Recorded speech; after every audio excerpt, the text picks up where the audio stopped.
We continue to assess the state of the 2020 Patriots position by position, and now we shift our focus to the offensive line. I'm Sierra Goodwill here with Evan Lazar. We talked a lot about the offensive line in 2019, and a lot of the time for not so great reasons because the position was in flux so often due to a lot of injuries and such. How do you assess the state of the offensive line right now for the upcoming season? Well, right off the bat, the issue is, Sierra, is that we no longer have Dante Scarnecchia as, coaching and his eye on all of this. So that part of it is really going to be a factor for the Patriots pretty heavily in 2020. They've survived in the past without Scarnecchia, and then they've had bad seasons in the past without Scarnecchia. So it could go either way. But I think the biggest thing is when you look at this team on paper right now, on paper, they have 5 returning starters across the starting offensive line, and they have really the makings of being a very, very good line if all those guys can play. The question is all of those guys going to stay healthy or get back on the field? David Andrews' situation is still fluid, but he's checking all those checkpoints or checking every single box on his way back to being a full go for 2020. But Isaiah Wynn at left tackle is still the kind of the wild card, right? We just can't seem to keep that guy healthy. So at the forefront of it on paper, they look like they have a top 5 offensive line in football with Thuney coming back on the tag. But I think the question is going to be the kind of the stability of that entire unit, and is everybody actually going to be out there for all 16 games? That's going to definitely put kind of depth and just, having some young guys behind those guys in a big kind of forefront here for the draft. Yodny Kajust is a guy I really liked last year, but he hasn't gotten on the field yet. We haven't seen anything out of him yet. So we can't really gauge just as much as what he's going to be able to bring to the table.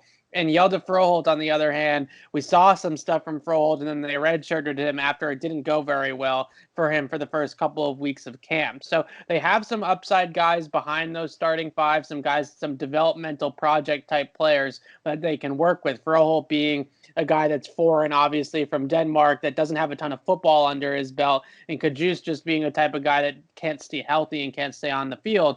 So I'm looking at some safe bets in the draft that we can talk about, some guys that don't have those lengthy injury histories or the lack of kind of experience in playing football. Right. You mentioned it because there are so many unknowns with the starting offensive line. We still have yet to see a full healthy season from Wynn. There's a lot of unknowns when it comes to Andrews' type of injury with those blood clots. It could be something that lingers. What do the Patriots need to do, and who could they potentially draft to bolster up that backup group for the offensive line?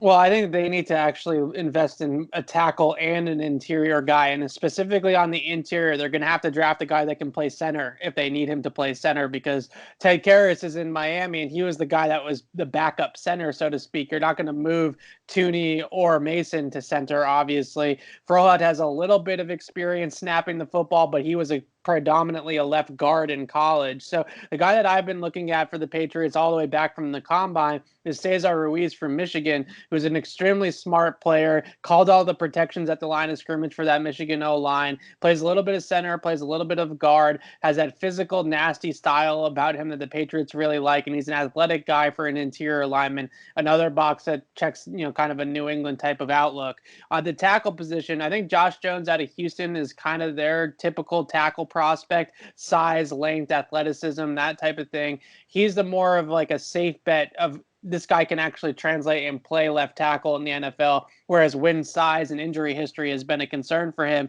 Jones is a little bit more of a safer pick there. The last guy I want to mention, though, is Jack Driscoll out of Auburn. And I think that he's really penciled in type of guy that has all the technique and all that type of stuff worked out.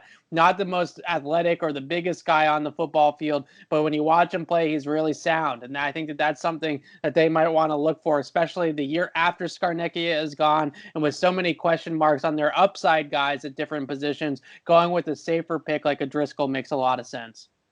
We'll continue to assess the state of the Patriots position by position on our website at clnsmedia.com and on our YouTube channel at Patriots Press Pass.